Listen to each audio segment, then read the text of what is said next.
How's it going, guys? Back in the car again. Yesterday I did a video about the Penguin, gave a little bit of praise and just a little bit of prediction. It's genuinely probably one of the best shows out right now. It's my favorite show this year that I can think of. It's definitely the best show right now. I don't know about the best show of the year, but it's up there. It's going to be in my top for sure. But I'm going to be talking about Agatha all along today because I'm currently watching that because I like to keep up with the Marvel Cinematic Universe. I'm very much still a sucker for all of it. I love comics and I love everything like all that sort of stuff. So I just watched episode 7 yesterday, and I have to say it's probably the best episode yet. It genuinely was a good episode. Whilst all the other episodes were decent, where Agatha herself, the character's good. Spoilers, you find out the teenager is Billy Maximoff, and how his soul went into the body of this kid. I thought that some people might have seen that coming. I actually didn't see that coming. I wasn't sure who he was. I just knew it wouldn't have been Agatha's kid. Like, it was a bit too obvious. But Billy Maximoff was a good twist. I really enjoyed that from the last episode. But this episode was more focused about the tarot cards. Honestly, this is the thing about the show. The names are very forgettable. So Agatha and Billy Maxwell, the only ones I actually remember the names. The episode about this lady who was about the fortune reader who can look through time and this and that. But I don't even remember the name. But the episode was really good. It was really interesting how they did it, and it was how they connected all the episodes together through how every time she was being weird or spacing out, it was all about her, like, going through her life. Like, it should be randomly moved through time in her life. And I really liked how it was just how getting closer towards her death was increasing her powers, and it all dates back to when her first lesson in tarot card reading, or the tea reading. I thought that was actually a really good twist.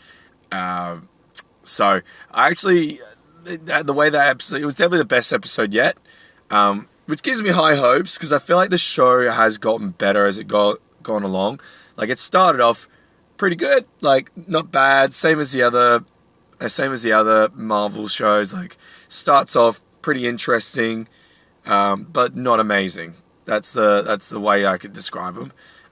Agatha was a good leading character. She's funny. She's obnoxious, but good, like in a charismatic way. The teenager was an interesting mystery to start off with, or not at the start. At the start, it was like, oh well, but he became interesting later on when you're like, oh, who could this be? Turns out it's that. Audrey, I can't remember Audrey, the actress Audrey who plays the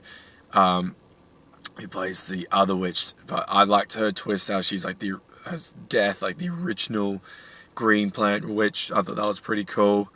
But a lot of stuff's like pretty cool, like not amazing, but this episode 7 was quite good. The Salem 7, if they're dead after what happened in the last episode, they're fucking weak ass characters.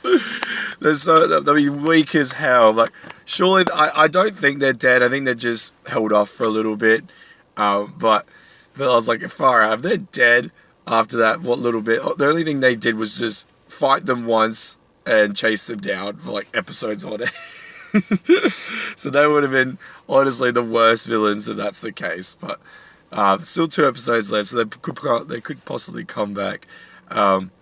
I guess the next next mystery for the next 2 episodes is whether they make it through the road. They will.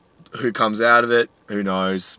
Probably Billy, most likely.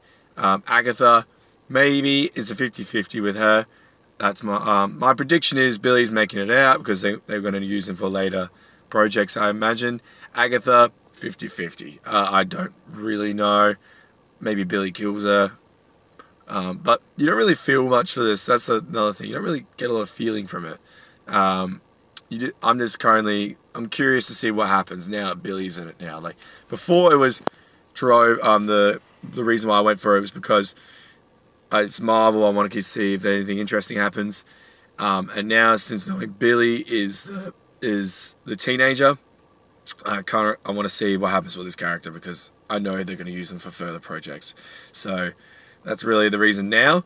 I feel like the only person who's going to make it off the road is Billy. That's my prediction. By the end of it, Billy's the only one going to make it off the road. And he's going to obviously look for Tommy. And there's theories that Vision Quest is going to be about Vision searching for Tommy. I think my prediction on that, I think Billy is, by the end of the season, either going to have a lead on Tommy or he's going to find Tommy. I think he's either going to have a lead to find him or not. And he's going to be the only one who makes it out of the Witch's Road. That's my prediction.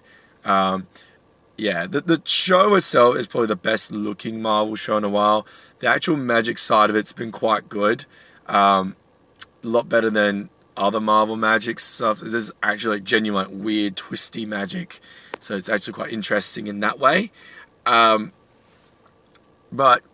besides that, if I'm gonna give the show current rating, this is like still depending about the last two episodes. It could get better, but if I'm judging it right now, it's pretty decent. Like, it's not bad, it's not great, it's better than good. No, it's probably just on good. Like, it's pretty decent. Like, it's pretty much all there is to it. I'm not finding it boring, but I'm not finding it great. So I'm interested to see what happens with Billy's. And that's pretty much, I'm kind of going around in circles here, but that's a prediction. That's what I think of the show so far. I might change my mind in a couple episodes' time, but that's all I got for you guys. Thank you as always, and I'll catch you in the next one.